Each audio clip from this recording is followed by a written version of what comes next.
Hey guys, it's Lady Ambrosia. I know I'm crazy behind on this mystical seeker's journey, but I'm kind of doing it at my own pace, so just bear with me.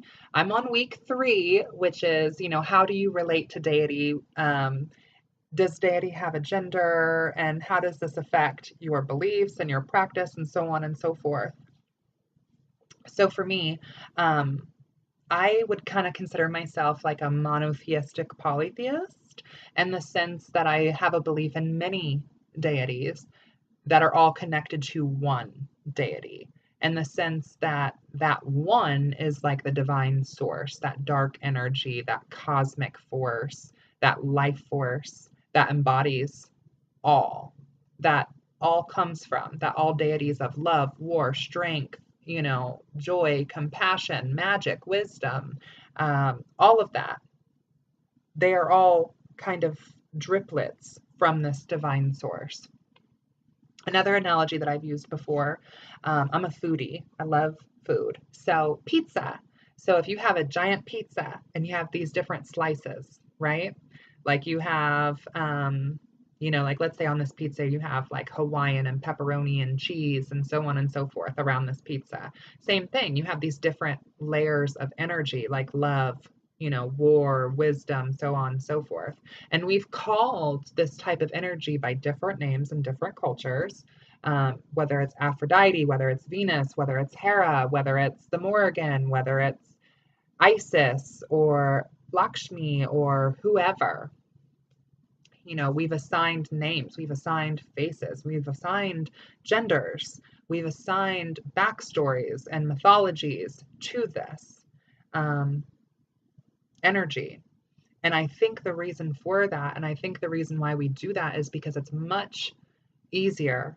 And I'm not speaking for everyone here, but I think the reason why this has been done is because many people find it much easier to work with, honor, or worship something they can put a face and a name to and they can relate to it. Because it can be kind of hard to try to relate to this immortal, you know, gender neutral, ultimate source energy because it's so non human. It's so outside of our perceptions of reality. But I believe that, like I said, all of the deities are connected to one source. Um, and that's kind of how I feel about it. And different archetypes do feel different to me. The Morgan and Bridget are two of my goddesses that I work with, and they feel very, very different. Uh, Lakshma and Ganesha are very, very different, and I can feel that difference of energy. And for me, it very much would depend on what I'm doing that would call for me to call in or work with a specific deity. Um, like if I'm doing a working around love, then I might call in a deity that I wouldn't call in if I was working for wealth, for instance. Um, it just kind of depends on what's going on with all of that. For me, the archetypes feel masculine and feminine, but the force or divine source is both. Not necessarily neither, but it's masculine, it's feminine, it's male, and it's female. And a lot of my personal just beliefs in general, even outside of just religion, I don't believe in this gender binary. I believe that gender and sexuality are much more of a spectrum. I believe in like a sliding gray scale rather than just black or white. And I think most people don't fit in box A or box B. Um, and that's just kind of my opinion on that. And I think that kind of shapes how I perceive deity.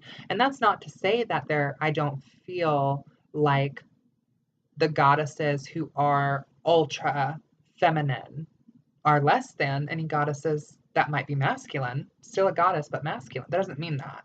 That just means that I believe in a wide array of shapes, colors, sizes, genders of spirit. I also really subscribe to the whole great spirit concept in a lot of Native American spirituality in the sense that the great source. So that's kind of what I'm alluding to. And for me, that feels different depending on what source of energy you are experiencing. Like love energy feels very different than, prosperity energy or war or wisdom energy. Like these energies feel differently to us. These energies trigger different things for us to feel within us. So I hope that I'm like able to make sense with that. Now, and how I personally work with deity in my path, there's a couple ways. Sometimes I just come in here. This is my witchy room in the background. We just moved into this new house, so I'm still kind of setting everything up. Um, Actually, I don't know if you can see it, but on this shelf here, I have an incense holder and a statue of Ganesha. And I will come in, and I try to do this every day, but life happens and I'm not able to do it sometimes every day. But it's my goal to, first thing in the morning, of course, after I get my coffee, let me get my coffee first, or my tea. I brew that up before I shower, before anything else. I come in here and I sit and I light a stick of incense in correspondence to my intention for that day. So if it's a work day, I might be lighting a stick of patchouli to help ground me and bring in prosperity. It just depends on the day.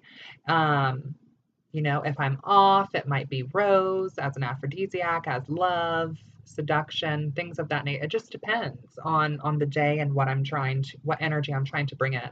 But I will light a stick of incense, in honor of Ganesh, and I will sit there and I will be thankful and kind of practice some gratitude of, things in my life I'm grateful for, people I'm grateful for, events that have taken place in my life that I'm grateful for.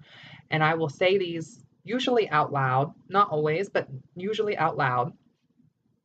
And that for me is very empowering. And that for me helps me a lot with my own, mental health and my path, because I'm constantly reminding myself of the good in my life and the good in other people. And for me, that very much works very well with the energy of Ganesha and removing of obstacles or placing. People forget that, I think, sometimes about Ganesha, is that he also places obstacles in our lives to help us with our growth as human beings. And so that's one way. Another way that I work with personified deity is the Morrigan is my matron goddess, and I work with her a lot. And I will do the same thing with her, where I will light a stick of incense as an offering. I do the same thing with my ancestors, where I will light a stick of incense as an offering. Um, Also, tattoos. I have a video on my channel. I think it's called Magical Tattoos, I think is what I called it. But I talk about kind of the power behind um, intention-based tattoos and what those can represent. And so when I knew that I wanted to dedicate myself to being a daughter of the Morrigan, I tattooed her on my forearm, because that is how dedicated I am to her. And every time I look at that tattoo, I remember what she represents to me, and what to kind of keep in mind. It's a daily reminder that I have on my arm here. I don't know how well you guys can see her, but that's her there. She has a little raven up in her hair, and then it says Morrigan. Where is it? It's down here. It says Morrigan Maiden over here.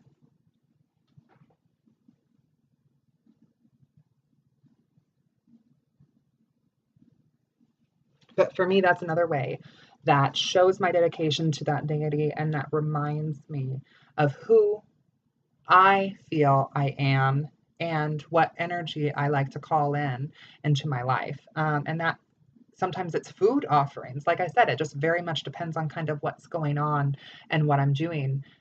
And as far as deity goes as a whole, on how I relate to deity, how I work with deity, how I personify deity, um, like I said, I feel like it all comes back to the source.